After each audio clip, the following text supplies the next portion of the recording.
Hello everyone, मेरे प्यारे दोस्तों। इस बार आपके लिए बहुत गजब की न्यूज़ है। ये बहुत पॉजिटिव न्यूज़ भी है। एचपीएससी ने मतलब ऐसी उम्मीद थी नहीं कि इतनी जल्दी पीजीटी की वैकेंसियां आ जाएंगी, लेकिन आ गई है। HPSC Haryana public service commission की तरफ से आज ये 23 जुलाई साल 2024 का एक नोटिस है, वो मैं आप लोगों को बता रहा हूँ, जिसमें पीजीटी यानी कि पोस्ट ग्रेजुएट टीचर्स के लिए अलग अलग सब्जेक्ट की वैकेंसी है वो आ चुकी है। और ये वैकेंसियां फिल करने के लिए आप लोगों के पास में जो डेट है वो कौन कौन सी डेट पब्लिश तो हुई है आज ही के दिन, यानी कि 23 जुलाई को ही ये पब्लिश हुई है। और इसको फिल करने के लिए जो ओपन होगा और जो ऑनलाइन पोर्टल वो 25 जुलाई से होने वाला है। लास्ट डेट इसकी कब है? 14 अगस्त इसकी लास्ट डेट है।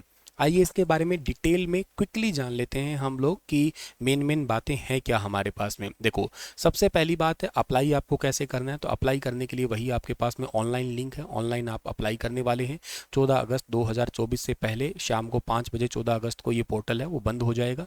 उससे पहले ही आप लोग 25-26 जुलाई को ही फिल कर देना, ज़्यादा टाइम का आप वेट करना मत। इसमें कौन कौन से सब्जेक्ट की वैकेंसियाँ हैं, जैसे कि बायोलॉजी की है, केमिस्ट्री की है, कॉमर्स है, इकोनॉमिक्स है, इंग्लिश है, फाइन आर्ट्स है, ज्योग्राफी है, हिंदी, हिस्ट्री, और इसके अलावा होम साइंस है, मैथमेटिक्स है, म्यूज़िक है और फिजिकल एजुकेशन है। इसके अलावा इसमें फिजिक्स है और पॉलिटिकल साइंस है, साइकोलॉजी है और संस्कृत है, सोशियोलॉजी है, उर्दू है, पंजाबी है।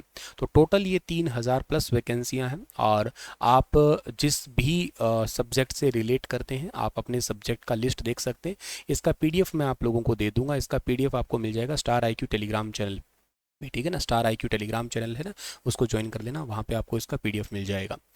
खैर, इसके बाद में हम आगे जाते हैं। तो अगला जो सेक्शन इन्होंने इसमें जो मेंशन किया है वो एजुकेशन क्वालिफिकेशन का मेंशन किया है। जैसे कि आप लोगों को सबको अच्छे से पता है कि इसके लिए एजुकेशन क्वालिफिकेशन जैसे फॉर एग्जांपल के लिए कि 10th होना चाहिए, हिंदी प्लस हिंदी हो या संस्कृत हो, +2 होना चाहिए, BA MA with Hindi as one of the subject. इसके बाद में जो ना एचटेट है वो क्वालिफाइड होना चाहिए, और आपका बाकी गुड एकेडमिक जो है वो स्कोर तो रहना ही चाहिए। अलग अलग सब्जेक्ट से रिलेटेड फिर आपके उसके अंदर जो है ना, जैसे फॉर एग्जांपल के लिए कोई पीजीटी ज्योग्राफी से रिलेट करते हैं तो एमए इन ज्योग्राफी होना चाहिए, एटलीस्ट 50% मार्क्स, बीएड होना चाहिए विद रिकॉग्नाइज्ड यूनिवर्सिटी, ठीक है। और इसके बाद में हम लोग आगे जाते हैं। तो अगला जो सेक्शन है ये सब्जेक्ट की सब डिटेल्स है इसके अंदर। तो फिर आगे इन्होंने हमें बताया है कि ये एग्ज़ाम का जो पैटर्न होगा वो कैसा होगा, पैटर्न ऑफ एग्ज़ाम कैसा होगा। तो स्क्रीनिंग टेस्ट जिसको बोलते हैं, टोटल नंबर ऑफ क्वेश्चन इसके अंदर 100 होने वाले हैं। सब्जेक्ट वाइज सिलेबस जो है ना ये अभी हम पढ़ेंगे, ये दे रखा है आगे इन्होंने। इस बार जर्नल पेपर का सेक्शन इन्होंने इसमें दिया नहीं है। टाइम ड्यूरेशन जो है ना इसके टोटल 2 आवर्स है। टोटल नंबर ऑफ मार्क्स भी 100 ही रहेंगे। सभी के सभी नंबर जो है ना वो इक्वल मार्क्स के ही होने वाले हैं। और इसमें जो नेगेटिव मार्किंग जिसको बोलते हैं वो भी होगी, 0.25 मार्क्स की नेगेटिव मार्किंग होगी। टोटल ऑप्शन इसके अंदर कितने आएंगे? टोटल ऑप्शन इसके अंदर 5 आएंगे, A B C D E option आएगा। और अगर आप लोग कोई अटेम्प्ट नहीं कर रहे हैं तो वही सेम चीज़ है, आपको ई वाला सर्किल है वो फिल करना होगा अगर अटेम्प्ट नहीं कर रहे हैं तो आप लोग, ठीक है। और एग्ज़ाम जो है ना ओनली इन इंग्लिश लैंग्वेज का होगा। किन के लिए? Biology, chemistry, home science, mathematics और फिजिक्स वालों के लिए। बाइलिंगुअल होगा, हिंदी और इंग्लिश दोनों लैंग्वेज का। Commerce, economics, fine art, geography और history, music, physical education, political science और साइंस, इसके अलावा साइकोलॉजी और सोशियोलॉजी के लिए। बाकी लैंग्वेज स्पेसिफिक एग्जाम जैसे इंग्लिश है तो इंग्लिश का ही है, हिंदी है तो हिंदी का ही है, संस्कृत है संस्कृत का ही है, उर्दू, पंजाबी, वो उन्हीं की ही जो लैंग्वेज है उसी में ही ये होने वाले होंगे, ठीक है। उसके बाद में सब्जेक्ट नॉलेज टेस्ट जो होगा वो होगा आपका। Time duration of exam 3 hours है। टोटल मार्क्स 150 का है इसके अंदर, ठीक है। और मीडियम सब्जेक्ट के जो है ना इन्होंने दे ही रखे हैं। आपके पास में ये एग्ज़ाम होने के बाद में जो सेक्शन अगला आता है वो है इंटरव्यू का है, ठीक है ना। और इंटरव्यू सैलरी इन्होंने दे रखी है। सैलरी कितनी है? 47,600 से लेके 1,51,100 के बीच का जो है ना वो सैलरी पैकेज है टोटल। और बाकी ये अलाउंसेस वगैरह है वो टाइम टू टाइम अप्लीकेबल होते रहेंगे। और हमारे पास में एलिजिबिलिटी वही है, भारतीय होने चाहिए वगैरह वगैरह। नाग जो है आपके पास में एज लिमिट कितना है? 18 से लेकर 42 साल तक का एज लिमिट है।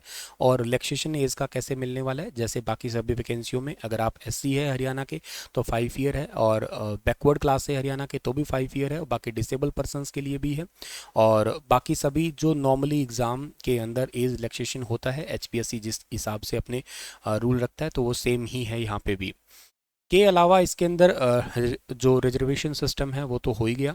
फिर आता है हमारे पास में यहाँ पे जो अगला सेक्शन जो इम्पॉर्टेंट है, सब्जेक्ट सिलेबस का आता है। तो जो सिलेबस इन्होंने, अच्छा फ़ीस का भी एक इम्पॉर्टेंट पार्ट आता है। फ़ीस 1000 रुपीज़ है, फीमेल कैंडिडेट के लिए 250 है, और male female SC BCA BCB इन सब के लिए 250 है, और डिसेबल पर्सन है उनके लिए कोई फ़ीस नहीं है, ये फ्री ऑफ कॉस्ट वो फॉर्म फिल कर सकेंगे। ऑनलाइन ही फॉर्म फिल करना है, ठीक है ना, बाकी सभी क्राइटेरिया वो सेम चीज़ें ही हैं आपकी। हाँ, सिलेबस ये आ गया है आपका, तो हर एक सब्जेक्ट का सिलेबस है। जैसे बायोलॉजी का है तो उनका सब्जेक्ट से रिलेटेड ही है, अलग से कुछ ऐसा यहाँ पे मेंशन नहीं किया गया है अभी तक के जो ऑफिशियल सिलेबस में। चाहे वो आप लोग किसी भी सब्जेक्ट का पढ़ लीजिएगा, फॉर एग्जांपल के लिए आप लोग एक नए सब्जेक्ट का अगर हम लोग देखने की कोशिश करते हैं, फॉर एग्जांपल कॉमर्स का पढ़ रहे हैं, तो भी वो उन्हीं का खुद का ही सब्जेक्ट दे रखा है इसके अंदर, ठीक है ना। तो अलग से जर्नल पेपर जैसे पिछली बार था, वो इसके अंदर 20 नंबर का जर्नल पेपर जो है वो मेंशन नहीं किया गया है इसके अंदर, ठीक है ना। सारे के सारे सब्जेक्ट से ही रिलेटेड है, अपना खुद का सब्जेक्ट ही है, उसी सब्जेक्ट को ही आप लोगों को अच्छे से पढ़ना है इसके अंदर, ठीक है ना। जितने भी सब्जेक्ट हैं, जैसे फिजिक्स है तो फिजिक्स से रिलेटेड ये आ गया है हमारा, कोई भी सब्जेक्ट है उन सभी सब्जेक्ट को आपको अपने बढ़िया डिटेल से पढ़ना है। जैसे पॉलिटिकल साइंस है तो उसको भी अच्छे से आपको डिटेल से पढ़ना है। ओके, तो चलिए, बाकी कोई और इन्फॉर्मेशन रहेगी तो आप मुझे कमेंट में बता सकते हैं। जो मैंने अभी इसको देखा है PDF को, वो मैंने आपको बता दिया है, ठीक है ना। कोई और डाउट आपके हैं तो आप मुझसे बेझिझक कमेंट में पूछ सकते हैं। चैनल को सब्सक्राइब कर सकते हैं अगर आपने नहीं किया है, और CET की तैयारी अगर आप लोगों में से कोई कर रहा है, आपका नॉन कर रहा है, तो स्टार IQ एप्लीकेशन पे आपको बैच मिल जाएगा CET मेंस के लिए। लास्ट बैच नाम का एक बैच है, आप उसको बाय कर सकते हैं। Thank you.